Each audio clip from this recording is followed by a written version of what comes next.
আজ ওয়েদারটা দেখো এত সুন্দর, পুরো মেঘলা মেঘলা করে আছে।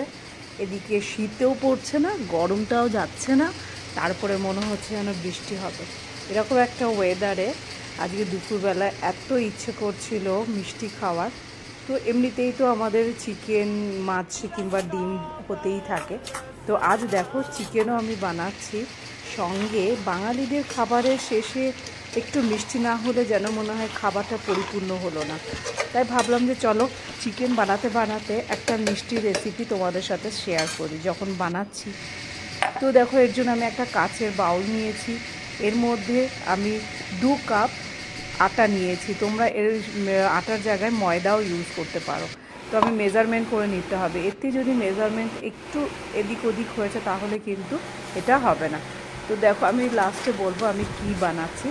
এরপর দেখো আমি একটা মিক্সি জারে 3 চামচ সুজি নিয়েছি আর 2 কাপ আমি চিনি নিয়েছি।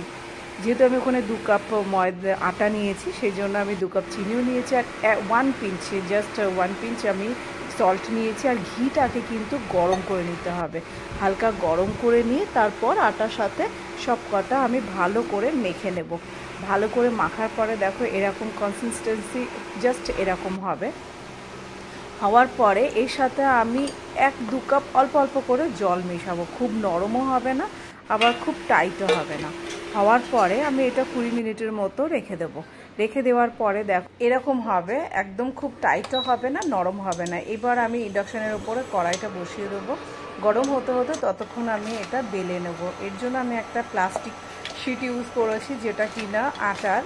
তো এই কারণে ইউজ করেছি কি চাটু বেলেনে করতে গেলে একটু তেল ইউজ করতে হবে। তো আমি এটা পুরোটাই ঘি দিয়ে বানিয়েছি বলে আমি তেল ইউজ করতে চাই না।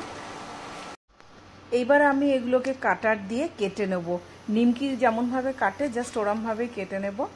আর সবচেয়ে বড় কথা এই প্লাস্টিক শিটের ওপর করলে কি হবে, তুলতেও সুবিধা হয়। আর একটা পুরো সেপারেট হয়ে যায়, একটার সাথে একটা জুড়ে থাকে না। তো এক্সট্রা যেগুলো সেগুলো আমি সাইড করব আর বাকি স্কোয়ার শেপে কেটে রাখবো।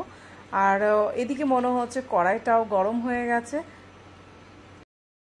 এদিকে কড়াইতে আমি তেল ঢালবো। তেল ঢালার পরে আমার মনে হচ্ছে তোমরা একটু একটু গেস করতে পেরেছো, তোলের স্পাই শাক্কার পারে।